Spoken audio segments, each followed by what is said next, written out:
তো বন্ধুরা আমি বাঁধাকপি আর ডিম দিয়ে একটা দারুণ স্বাদের রেসিপি বানাবো। তার জন্য আমি বাঁধাকপি নিয়েছি আর নিয়েছি ডিম, এখানে নিয়েছি জিরে, আদা, কাঁচা লঙ্কা, রসুন, পেঁয়াজ, ধনে, আর নিয়েছি চাল মগজ, শুকনো লঙ্কা আর গরম মশলা। এখানে আছে টমেটো কুচি, একটুখানি কাজু বাদাম আর একটুখানি গোলমরিচের গুঁড়ো। সেটা আমি মাখিয়ে নিচ্ছি। দিয়ে দিচ্ছি হালকা স্বাদ মতো লবণ, হলুদ গুঁড়ো দিলাম আর দেবো ডিম। এখানে আমি 6টা ডিম নিয়েছি। চাইলে ডিম কম বেশি করে দেওয়া যায়, অসুবিধা নেই। আমি 6টা নিয়েছি। এবারে সমস্ত উপকরণগুলো আমি ভালো করে মেখে নেব।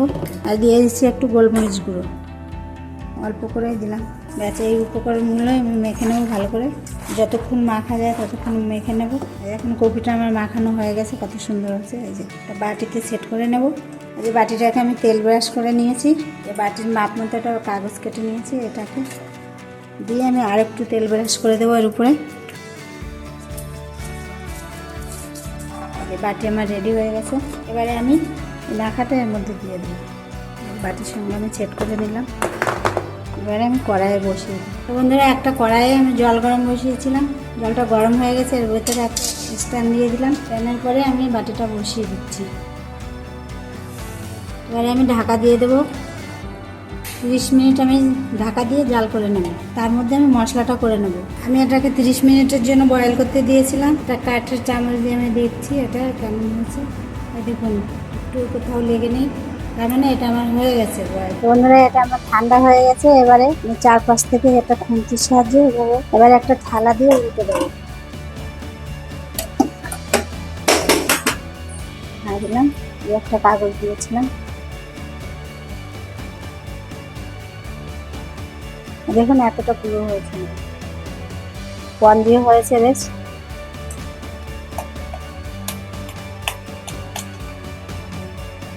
এই দেখুন পিসগুলো এরকম হয়েছে, একদম পনিরের মতো হয়েছে। এবারে এটাকে আমি রান্না করে দেখাবো। বন্ধুরা এবারে আমি পনিরগুলো ভেজে নেব। বন্ধুরা দেখুন লাল লাল করে ভেজে নিচ্ছি। এগুলো লাল হয়ে গেছে।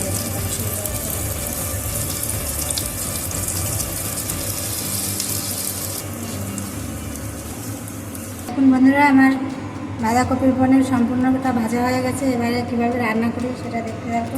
ফোড়নে দিয়ে দিচ্ছি লঙ্কা, জিরে। লঙ্কা জিরেটা ভাজা ভাজা হয়ে গেছে, দেখুন এর গন্ধ বেরিয়ে গেছে। এবারে আমি দিয়ে দিচ্ছি কুচনো পেঁয়াজ। পেঁয়াজটাকে আমি লাল লাল করে ভেজে নেব। দেখুন পেঁয়াজটা ব্রাউন কালার এসে গেছে। এর মধ্যে আমি দিয়ে দিচ্ছি কুচনো টমেটো। টমেটো আমি পেস্টের মধ্যে বেশিটা দিয়েছি, কমটা গাজরের মধ্যে দিয়ে দিলাম। মশলার সঙ্গে অল্প একটু দিলাম টমেটো।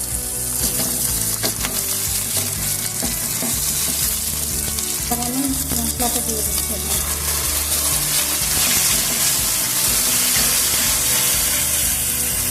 পরিমাণ মতো হলুদ গুঁড়ো, স্বাদ মতো লবণ দিলাম।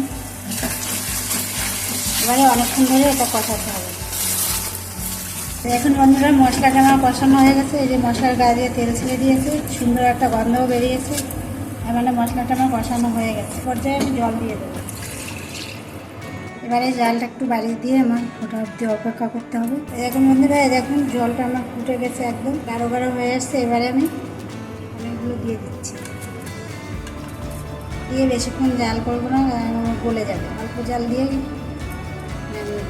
এখন ঝোলটা গাঢ় হয়ে আসছে। এবারে আমি এর মধ্যে দিয়ে দিচ্ছি গরম মশলা।